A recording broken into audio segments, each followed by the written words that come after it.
Bonjour à toutes et à tous, surtout à tous bien évidemment. Je me montre pas aujourd'hui parce que j'ai décidé d'être discret, parce que je vais avoir des choses importantes à dire. Euh, bon, je vais faire un petit bilan des championnats du monde auxquels je n'ai pas participé, et pour cause, mais que j'ai regardé en partie. Alors, encore une fois, je me permets tout, c'est à ça qu'on me reconnaît. Je vais donc donner mes avis, car j'en ai plus d'un, un peu comme si j'étais coach, mais je ne le suis pas. Alors, je dis d'entrée, oui, le pays Bénin, méritait son organisation, et ils l'ont très bien assumé, j'ai trouvé, malgré tout ce que j'ai pu voir, entendre ou lire. Et oui, le spectateur béninois est chaud et chauvin, presque autant que le français, c'est dire. Bruyant, mais pas autant que le marseillais, mais aussi très passager, ce qui est plus embêtant d'ailleurs. La télé béninoise mélange un peu les noms, mais c'est pas très grave. Filme bien mieux que France 3, mais vraiment. Commente de manière dynamique et parfois métaphorique, mais c'est drôle. La télé béninoise porte de superbes cravates également, ça j'ai remarqué. Et en début, que ce soit en début ou en fin de retransmission. Personnellement, j'ai apprécié sa justesse, ainsi que son engouement. Bravo la télé béninoise qui a été à la hauteur de l'événement, j'ai trouvé. La météo béninoise, par contre, est beaucoup plus capricieuse. Mais qu'on ne me dise pas que tous les championnats devraient se jouer en salle ou sous beau temps. Ou alors qu'on change en France les périodes de qualification en France. Ou bien qu'on les fasse jouer toujours en salle. Ça m'irait aussi. Ah, ceci étant dit, j'ai déjà donné mon avis sur une précédente vidéo sur Yann Rocher. Il a été le fer de lance de notre délégation et a été stratosphérique, vraiment. Par contre, si on doit faire un bilan de l'équipe France, force est de constater qu'il a été très mitigé.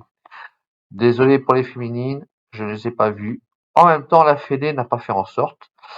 Et ce que je peux dire, en mixte et en tête-à-tête, les Français ont perdu contre meilleurs. C'est d'ailleurs ce qu'a dit Dylan Rocher en interview pour ce qui est du mixte. Je pense juste qu'un travail mental est nécessaire pour Audrey Bandira. Il y a des boules pour lesquelles il faut prendre le temps. Tirer très vite, à 3, alors qu'il y a 7 mètres, tomber 50 derrière à ce niveau, je dis bof. Voilà. Michael Bonetto, Michael Bonetto, je l'adore. Il est sympa comme tout. Mais il n'a pas été dedans. Je pense, était pris par la pression. Lui qui est tellement détaché à l'habitude, là aussi, un travail mental est encore nécessaire, mais sans doute que ces joueurs, Sario, Bonetto, Bandira, ont pris de l'expérience dans cet événement. J'ai cru également entendre que Bonetto avait un coach mental. C'est bien. La pétanque est principalement dans la tête à ce niveau-là. C'est rare les joueurs qui osent prétendre à bien travailler ce côté mental. Bref, c'est une bonne chose, je trouve.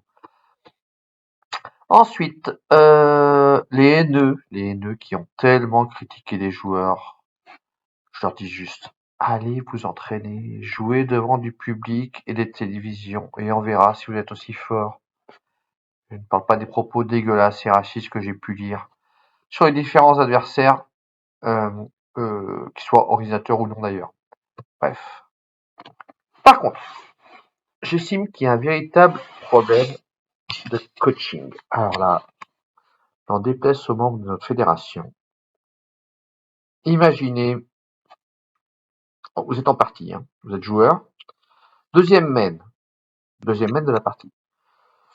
En triplette, 3 boules à 3.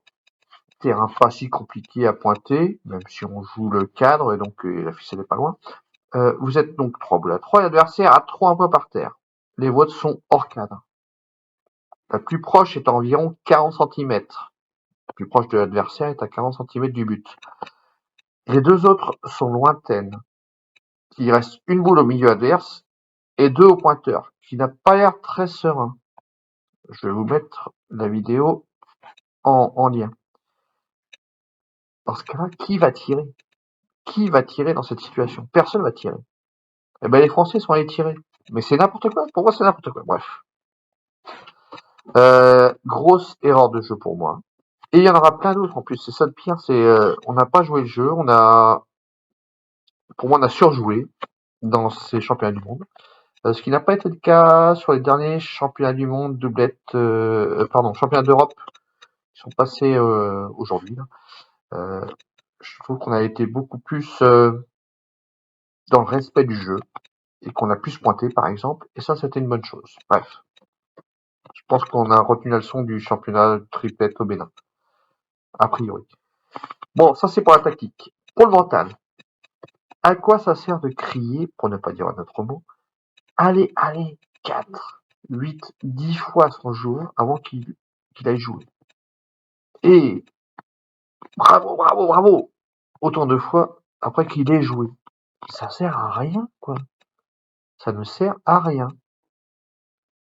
Je considère, personnellement, la pétanque comme un sport de concentration, d'intériorisation, d'introspection, tous les mots en ion qui vous plaisent, de calme et de maîtrise de soi. Comme les Thaïlandais jouent par exemple. Ils donnent vraiment une image de la pétanque comme elle doit être jouée. C'est d'ailleurs, je pense, pour ça qu'ils commencent à nous surpasser aujourd'hui. Ce n'est que mon avis. Que les joueurs s'expriment en cours de partie, c'est normal.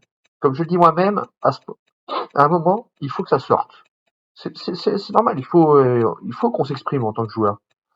Je suis pas, enfin moi personnellement, je ne suis pas le dernier en grosse partie à m'exprimer.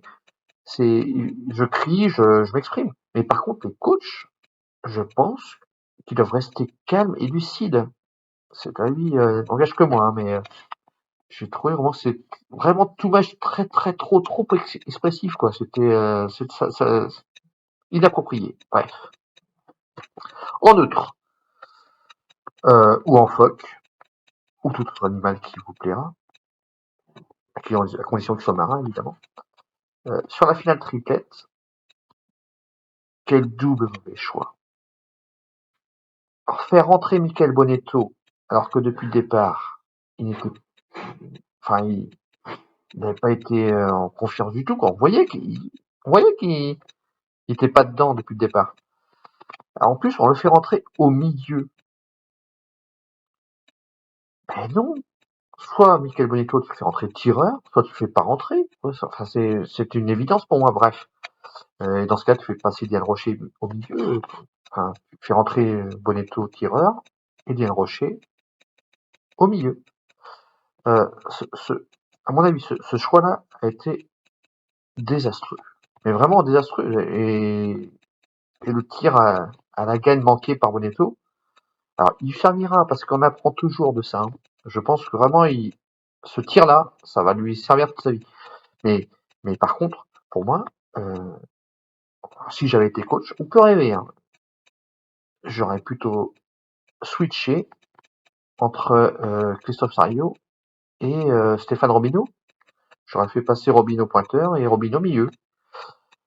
Ouais, je ne suis pas coach, mais jamais j'aurais fait rentrer Bonetto dans une partie si importante alors qu'il avait si mal joué en plus depuis le départ. Bref, c'est un choix que je ne comprendrai jamais et que peut-être les coachs, si ils regardent mes vidéos, euh, peut-être un des coachs pourra me répondre, mais vraiment, pour moi, c'était un très mauvais choix.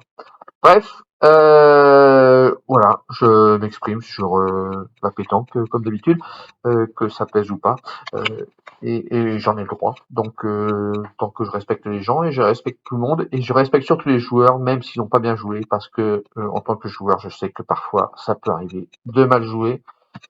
Et sur ce, je vous dis à bientôt.